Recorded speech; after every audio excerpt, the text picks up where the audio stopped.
Hello and welcome back once again to the HR Social Hour Half Hour Podcast. This is episode 172. John and Wendy talk to Jane Murtagh. I'm your host, John. And I'm Wendy. How are you, John? Wendy, I'm well. And we're in almost middle of June, which is hard to believe. We have not talked about chats in a long time. However, if you're listening to this in real time, right before June 13th, it's our first chat for June. Yeah, it's going to be awesome. Wendy, I think it's fair to say this will be a really interesting conversation. Yes, it will be, with Paul Alone and bringing his HR philosopher fun to the conversation. Paul had messaged me a few months ago and said, hey, would you ever be open to have a more philosophical conversation in the chat? And I said, if you co-host, yeah, we would. And so we are really excited. Wendy, we've talked several times over the last year or so about, particularly when we doubled up the chats and, and started to bring in the co-hosts, that it's been so much fun. And I think you and I can come up with ideas that are good. Yeah. But I think when we crowdsource, like we've gotten to be over the last little bit, they get even better. And we've had some conversations, I think it's fair to say, you and I would never have thought of. Oh, so I think this is one. I think, Paul and his take on things, I think it's going to be a lot of fun. So hopefully you will join us and be part of that. We're going to throw it out again. We are continuing to look for folks that are part of the chats. If you've got an idea, let's talk about it. Definitely. And if you are a sponsor or a vendor that is looking to maybe sponsor a chat, like some of our sponsors have done over the year as well, send us a note. We're happy to talk about that too, because there's always a lot of conversation either way. But again, join us on the 13th. If you're listening to this before then, we're going to get philosophical with Paul alone. It'll be a lot of fun. Be awesome. It'll be awesome. It'll be deep for sure. Indeed. Wendy, really excited about tonight's guest. I feel like we've known her for a while. And as we were talking about before we got in, it's a perfect example of somebody that we've talked to and gotten to know, and it's been part of our community that we're finally getting here. So Let's make the introduction for Jane and get started. Super excited to welcome Jane Murtagh to the show tonight. She has had a twofold career for many years in teaching as well as in training and management for different corporations. She is currently a professor of HR management and the chair of the HRM certificate program that she developed at the College of DuPage in Glen Ellen, Illinois. She values each day that she gets to help her students interested in launching and advancing their HR careers to those goals. And we love having professors and teachers on helping students because it'll be total cliche here. Our children are the future. Yeah. Jane, first question. What is in your glass? Hey, Wendy, it's water again for me tonight. It's hot in Chicago today. It's like 86 degrees and humidity is insane. It as often happens in Chicago, you go straight from April to July weather. So it's water for me tonight. I hear you. Same thing in South Dakota. Yeah. Someday I hope to be able to have that glass of wine or beer with you all in person someday, though. Someday. We look forward to that too, Jane. Yes. Typically, we ask people how they got started. You came into this academic career maybe a little differently, I would say. I don't know if it's what you planned on, but how did you make that move into higher education, and why did you start teaching human resources? So, in all reality, when it came time to choose college way back when, I think I would tell you I'd followed my big sister's model. She went to school to be a business ed teacher, so I thought I'm going to go to school to be a business teacher as well. Actually taught high school for a couple of years and then realized, when you're talking to students in a classroom and you say, this is how things are done, and then you realize you only know that from the textbook type situation, I decided to put myself on a 5-year plan and go work in industry, and worked for 2 companies. That 5-year plan turned out to be 10 years because I ended up, I did a lot of training and development, post-sale support on the marketing side of things as well. Once promoted into management, I found out that I really enjoyed that. So again, that 5 years, went into 10. I also always ached for the classroom. I really thrive on the interaction with students. So chose to get a couple master's degrees done and then make a career change. What would Angela Champ call it? A squiggly change career, squiggly line career. Squiggly line, yep, indeed. And return to education, but at a community college. I chose that because, so often at the university level, professors do more research than classroom interaction with students, and I really wanted to be in the classroom. So chose a community college. I also have a love for the career workforce development side of things, and that happens more on the community college side. That's how I got into higher education, purposely chose the 2-year community college model, and then started teaching HR because, when you teach at a community college, you really have to work to make sure that any degree or certificate program you offer has employability at the end, so that when a student graduates, there are jobs waiting for them. And with my interest in HR, I kept my eye on employment growth in that career. And once I saw it, put a proposal together to the dean and our academic committee and said, I would like to launch a 2-semester certificate program in HR, 4 classes, 1 the first semester, and then 3 taught in an integrated learning community the second semester. And my whole purpose of choosing the certificate route was, I guess I could say I just graduated our 128th alum this past weekend, since we launched this in fall of 17. And we tend to see more degree certificate completers because they're coming to us specifically for this certificate. And that it's, very exciting when you see students achieve their goals also. That's awesome. You've been doing this program for a little while and you've been teaching longer, obviously. What's been the biggest change in teaching HR since you began? I would tell you I've been at College of DuPage for 20 years. Hard to believe that. This fall will be 20.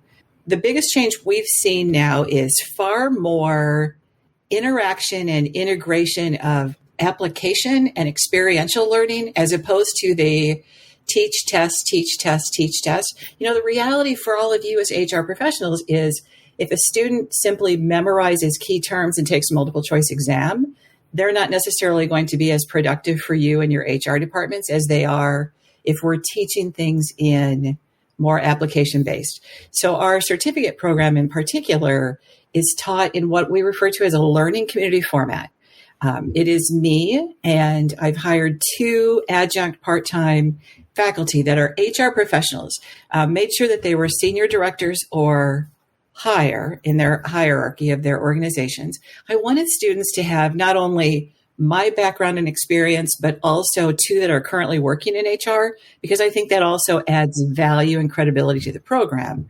But it also helps students understand why, for example, today someone was upset because I took points off for an error on a job offer letter. But imagine if the job offer was supposed to be for $50,000 and it came out as $5,000. So hearing you all say how key that is, is pretty important. Everything we do is focused on, if you're going to talk about, job analysis and job design, let's go design a job description. If you're going to talk about new hire paperwork, let's put an offer letter together. If we're going to talk about compensation and benefits, we actually have them design a pay structure with a summary for executives, as well as taking a look at how would you design pay and benefits for top all the way down. I chose Amazon as the company that we model. We have these students pretend that they're working for Amazon HR. So why did I choose Amazon? First of all, everybody knows who it is. But second of all, what we've seen Bezos do for years is change that company almost on a daily basis. So it works really well to say, hey, here's what we need from HR in a fulfillment center. But when he goes to buy Whole Foods, suddenly you're customer facing. So how does HR change? So again, I think it's all more experiential application based is how I would say it has changed from the traditional, remember those blue exam books? Take exams, take exams, take exams. We're all designed to make sure they have hands-on experience for you all. I was always a fan of Scantrons. That was my speed. Those are easy to grade, but I think that's the only positive I can come up with. Jane, you talked about moving to this experiential type of learning and how important that's been. When you are talking to alums, of the program, of at least the program that's come up through the last couple of years, or even students that you've worked with in the past, what do they tell you about the difference, or let's say the reality of practicing HR in a business as opposed to studying? What do they tell you about that experience or difference? And what can you tell us as HR professionals that may be working with those coming in to our businesses, and how do we help them in that transition? Because of how we've designed this certificate in particular that we offer, what I've heard from HR professionals is one of the reasons that they see value in what we're doing. Because remember, I'm a 2-semester certificate. I'm not a 2-year degree. I'm not a 4-year degree. So that is a challenge I have when job postings do require a bachelor's. But what we do have instead are, and what HR professionals again have told me, is they come into you with the vision of what happens within an HR department. So when you do talk about talent acquisition, they come to you maybe not having done those activities directly for an employer, but with a vision of what would happen within that process of designing the job, recruiting for the job, sourcing for the job, selection, and so on. The other part of it that I'm so proud of is how can you all help? I think that's a key differentiator and a big part of the competitive advantage of this certificate. Something I'm very proud of is the integration of HR professionals such as yourself. We were just talking about, if you look at last night doing an HR social chat, that group of people who are on Twitter, the group of people who are on LinkedIn, the group of local SHRM chapter professionals that are involved in this program is remarkable to me.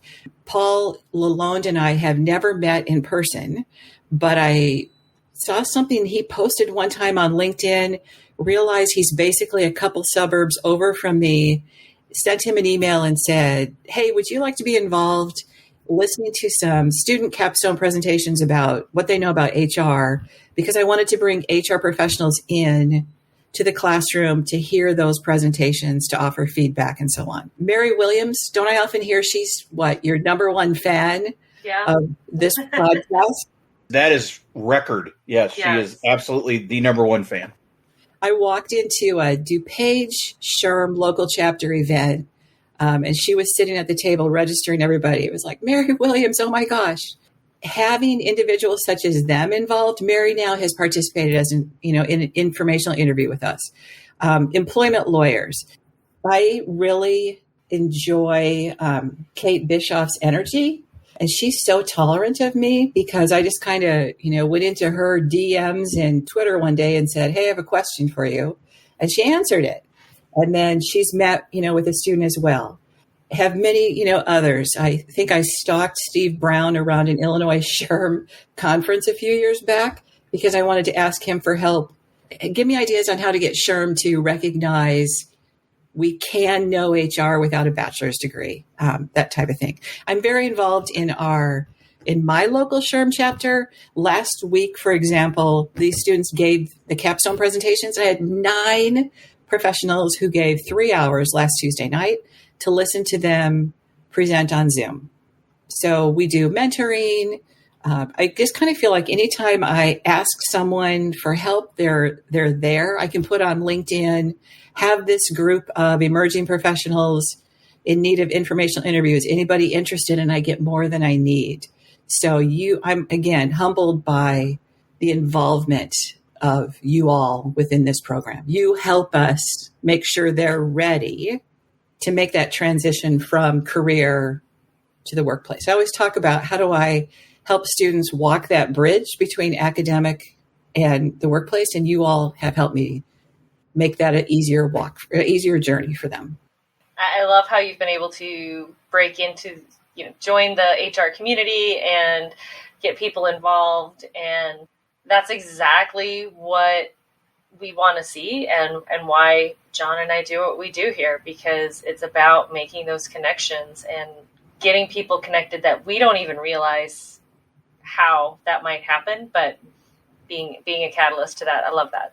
So we've talked about helping students transition. So we know there's still a lot of people out there that for whatever reason, they want to break into HR, they want to join HR, but maybe they're not going to go back to school and do it that academic back. Any particular advice you would give to those individuals on how they can position themselves for success as an HR pro? Wendy, that is actually a question I thought of as I was creating this certificate program, because I wanted to make sure that we were taking a look at not only those students who, how do we just kind of end up in HR? We don't have any schooling and maybe we need it to get promoted or to advance. But then we also have these students who are in our community, are interested in learning HR, but perhaps are either hesitant to go to school or don't have the means to go to school. For example, I had a woman last week contact me who had heard about our certificate program. She lives in Rochester, Minnesota, and her plans were to take the first class with me this summer online. And then because I'm moving the 3 advanced classes in the fall back into the classroom as we return to campus after, some post-COVID plans, because I'm putting it back in the classroom, she was trying to figure out if she could afford to travel from Rochester, Minnesota to Glenelg, Illinois on Tuesday nights, join us for class Wednesday night, and then return back to Rochester, and had already worked with her employer that she would have Wednesday and Thursdays off to do that. Totally incredible to me. The reality is that what's preventing her from doing this are, we schools all charge out of district tuition. And because I'm a short-term program, financial aid isn't necessarily available to her when she's a Minnesota student. So that is, something I do struggle with a little bit. However, she and I have now talked about different ways, and I did some research for her on who in Minnesota or perhaps Iowa or Wisconsin had alternative programs for her as well. But the other key piece to the answer to your question is the concept of transferable skills. So I may not have an HR degree, but what if I have experience or background in fashion merchandising and have worked in retail? So when you think about, would that student be prepared for HR? One of the things I often say to them is HR is customer service. Our customers are our employees. However, also think about in fashion merchandising and how we set up these department stores, it's all designed to influence you and me to buy, right? So don't we as HR professionals also need those influencing relationship management skills when we propose perhaps a new healthcare plan and convince employees it's good for them when they have to maybe pay more, for their monthly premiums and so on, or even when we put a business case together for our leadership.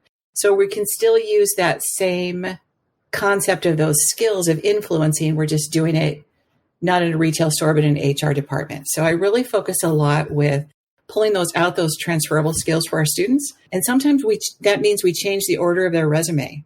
So if they're going to get a 10 to 20 second scan by a recruiter or a hiring manager, making sure that what's at the top of that resume has those transferable skills right at the top, as opposed to buried further down that doesn't get the look when they might see education is not that bachelor's degree. So that's one way that I'm working on helping those who might not have the schooling still be able to become employed in a new career field. Jane, as we've started crowdsourcing questions from previous guests, ties in a lot of what we've already talked about with what you've done with your program. But previous guest, Katrina Kibben, asked, what do you do to make the world a better place?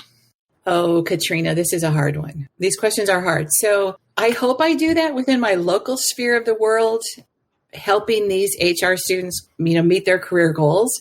I stick with them after they complete our program. I have about 6 right now that finished last week who are preparing either for their APHR or PHR exam through HRCI or their SHRM CP. I spend a lot of time quizzing on those wonderful vocabulary words that we all know are covered on those certification exams. I guess I would say locally, I probably might be better at making the world better. Again, when you think about someone who does that, that would be my role model for that would be Kate Bischoff, who has, her never ending energy for so many causes across the globe. have worked with a lot of our Chicago Night Ministry teams that go into some of the neighborhoods in the city, taking food and warm coats and so on. I would tell you that I'm ethical. I'll walk away from situations where my ethical values are called into question. So I think me operating openly, honest, value and integrity, being humble would also be a way of giving back.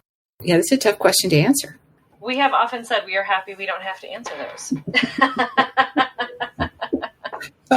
Well, I was going to say, I guess I should be happy I didn't get, what was it? Greg Hawkes last week got the Perry Tibbs question on how do you solve pay inequity? So thank you, Katrina.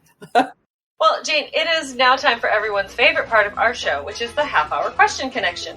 What career did you dream of having when you were a child? Oh, I've never liked this question. I don't think I remember that answer. Something tells me it probably had something to do with teaching. I remember my dad telling me, I want you to go to Western Illinois University, which is West Central Illinois rural area, and be a special education teacher. I don't have the patience for that. There's a special place in heaven for special education teachers. So I guess I let him down in that regard. I know today an alternative would be owning one of those cute, funky, small independent pen, pencil, paper, stationery, cute little note card, some downtown area, woman-owned independent store. But I don't remember what it was as a child. I still think it had something to do with teaching because that's just what we all did, right? Jane, who's one person you've gained in your network in the last year that you think more people should know? Can I really only have one? Two. Two? Oh, my gosh. Because we like you, Jane, you can have two. Yeah. All right. So my number one's going to be Claire Petrie out of Buffalo. She just is an all-around rock star. I can call her and say, help me figure out a banner on LinkedIn, or will you talk to this student? Or, I have a tendency to give my students just a list of HR professionals to connect with, and she's one of them. She's just totally awesome. Another one that I've come to know over this past year would be Tom Mobley out of Cincinnati. He's a University of Cincinnati HR professor. He and I met through COVID. And, another one of those, saw a post he had on LinkedIn. Another one of those kind of like, I feel like I'm stalking you all. Sent him a LinkedIn message. Know he's involved in exam prep. I had decided during COVID to sit for the SHRM SCP exam this past January, and had talked to him about, what's he doing for prep for his students and so on.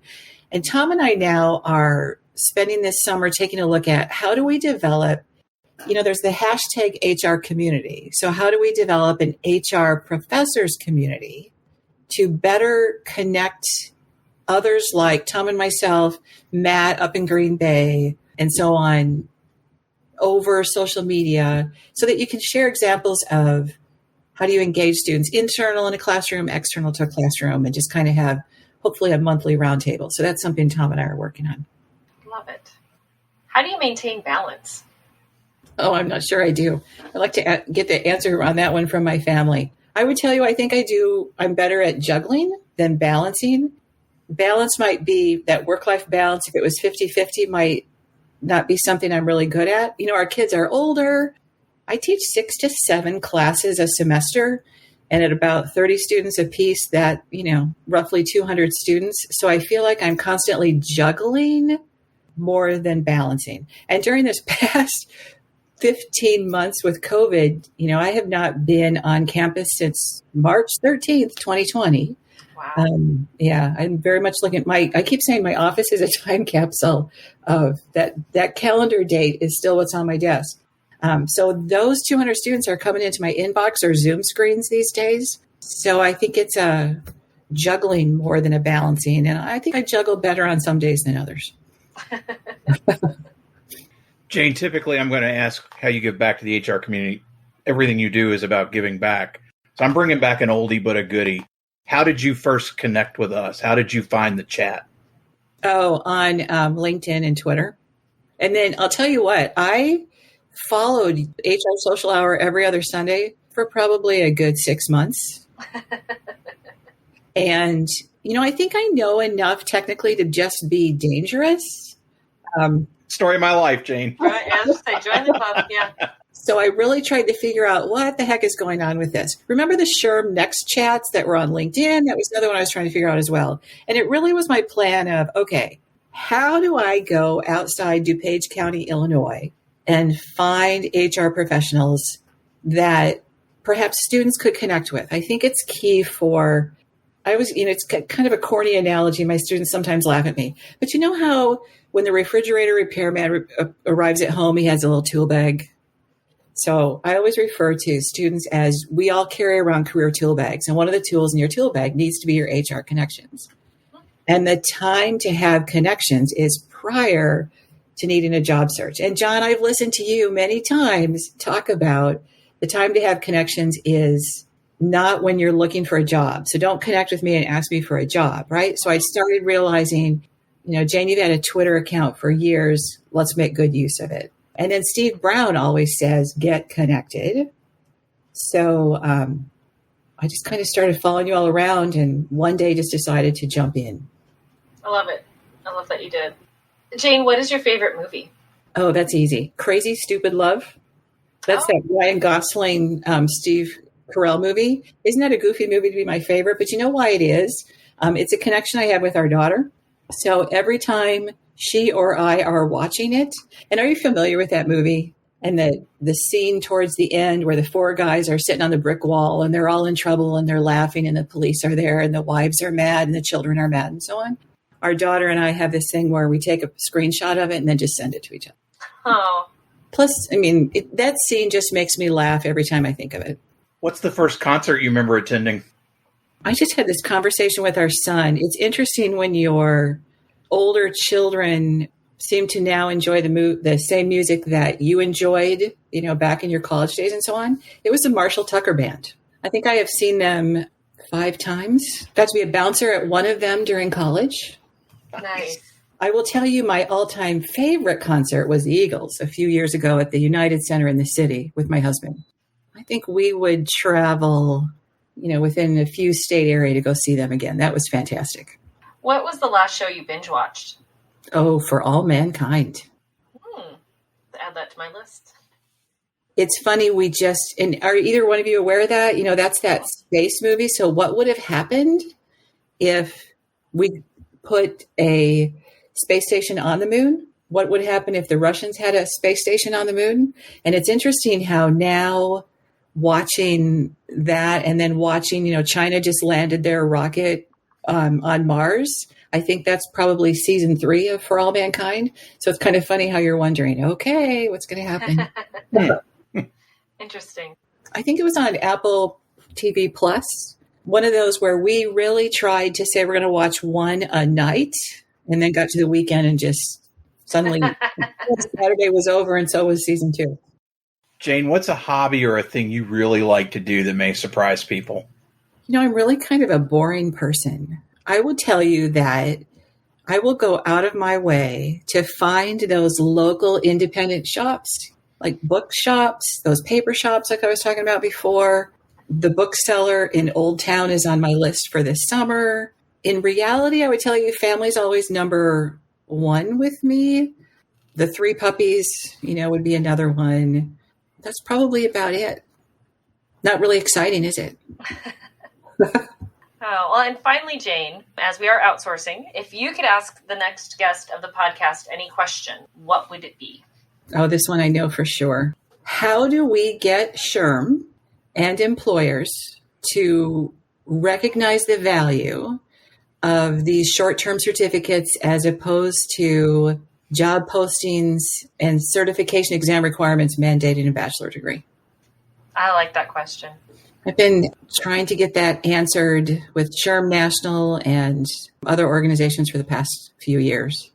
I think this is one of those times, Jane, that we don't have an answer. I don't know. I'm glad it's not one I have to answer on the show. Like Wendy said, I'm glad you brought it up. And I want to thank you again for taking part. I think Wendy even talked, at the outset, we love having educators as part of this community. And I think it helps us. It's so great to see what you are doing to better people that want to get into this crazy world. It's exciting to think that there's, even if it's a year, a semester, whatever somebody does to try to get better or to learn some of the foundations of this before getting in. I love the idea of writing a job description or pricing a job. We asked about reality versus studying, and, and you're doing those things. We didn't do that. Freely admit, we've stumbled into this whole thing. Appreciate you doing that for us and for this community. There may be some listeners that aren't connected with you now, but now that they've have heard you, they're going to want to connect and hopefully reach out. Maybe can even help you in the future with your classes. Best way for them to reach you out there via social media? I would say email is simple. It's murtaugh@cod.edu, murtaugh@cod.edu. And then I'm on LinkedIn several times throughout the day as well. So Jane Murtagh would be my profile. And then you can find me on Twitter as well, following all of you. We will have that in the show notes. And then, Wendy, how about you? Best way for listeners to find you out there? Best way is on my blog, mydailyjourney.com. Daily, D as in dog, AILEY. And of course, the second and fourth Sunday of each month, you will find me on Twitter at 7 p.m. Eastern Time as part of our twice monthly Twitter chat. How about you, John? JohnThurman.com for all things John Thurman, and for the show, HR Social Hour Podcast.podbean.com. Listen, review, follow. Whatever you do and everything you do to help us. We appreciate international listeners. We want to talk. Let's start the conversation. Maybe you're an educator overseas doing things like Jane's doing. Let's talk about it. We'd love to learn more. Jane, again, really do appreciate your time for being with us. So for the HR Social Hour Half Hour Podcast, I'm John. And I'm Wendy. And as always, be sure to connect, give back, and network. Take care, everybody. We'll see you soon.